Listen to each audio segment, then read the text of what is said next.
Hello and welcome to the political cycle where we check in on politics and other electoral developments happening in our respective countries of the UK, US, and India.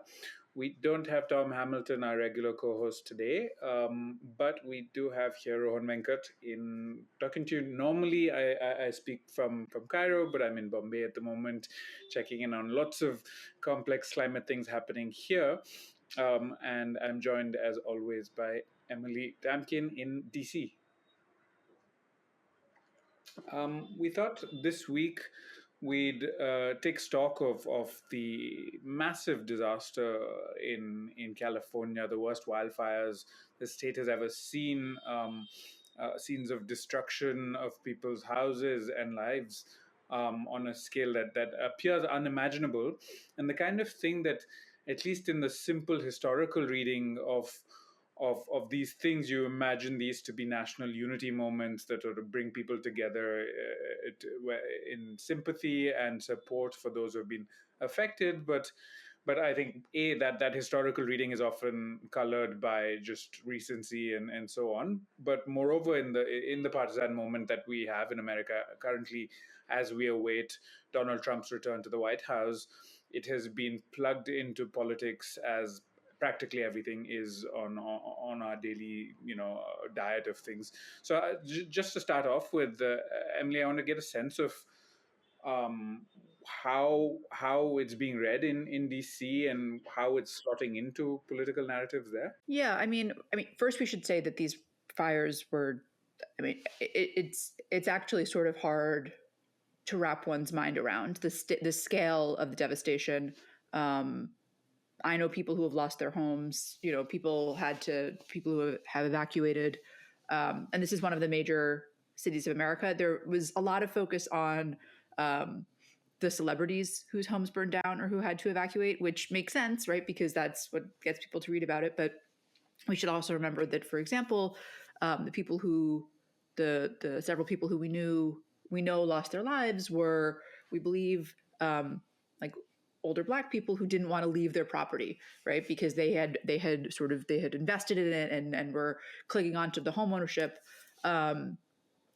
So it's just, I mean, I say this to say that every segment of society in LA was affected by these fires, was impacted by these fires.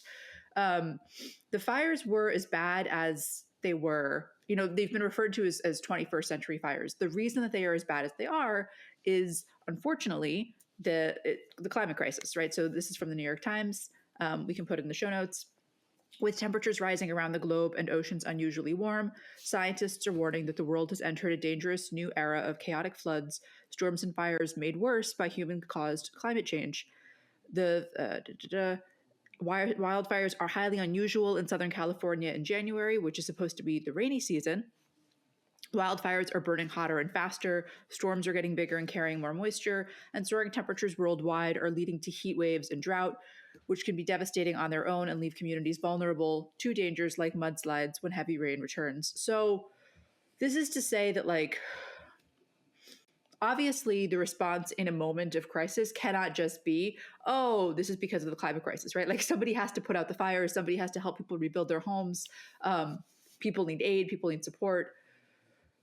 It is to say that we understand why this is happening, and we understand, if you allow the science to guide you, you can understand that this is going to get worse, not better, unless there's real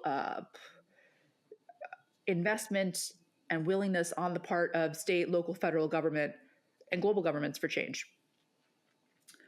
Unfortunately, we do not have that here in the United States. In fact, we have not even hit what I would hope would be the bare minimum of bipartisan support for those affected by these fires. What I mean by that is that you have Trump and Elon Musk really seizing the opportunity to blame Gavin Newsom, the governor of California. I imagine because he's an expected 2028 Democratic presidential candidate. You have Elon Musk say the climate is changing, but slowly. Like, it's, in Texas, this isn't happening. Actually, there have been fires in Texas, but no matter. The problem is just mismanagement in California. You have Republicans in Congress talking about conditioning relief aid. and tying it to the debt ceiling debate. And I will say that this happens every time there's a natural disaster in a so-called blue state. You have people play, like you had the same thing in COVID with Trump and New York and New Jersey, and playing these games with helping people because it's a predominantly Democratic voting state. First of all, this is such a silly way of looking at it, because there are like there are actual, even let's say you're the most cynical, callous person in the world, there are more Republican voters in California than in many so-called red states, right? Second of all, assuming that you're not the most cynical, callous person in the world, like it's a natural disaster. It doesn't know partisan politics. That's not relevant here. Just provide relief. But unfortunately, and you hear some of the rhetoric from some on the left when the reverse happens, like, you know, when there was flooding in North Carolina, like, oh, it's like, you know, they play games with our aid, we should do the same. And fortunately, I think the Democratic Party at the national level does not actually do that as policy.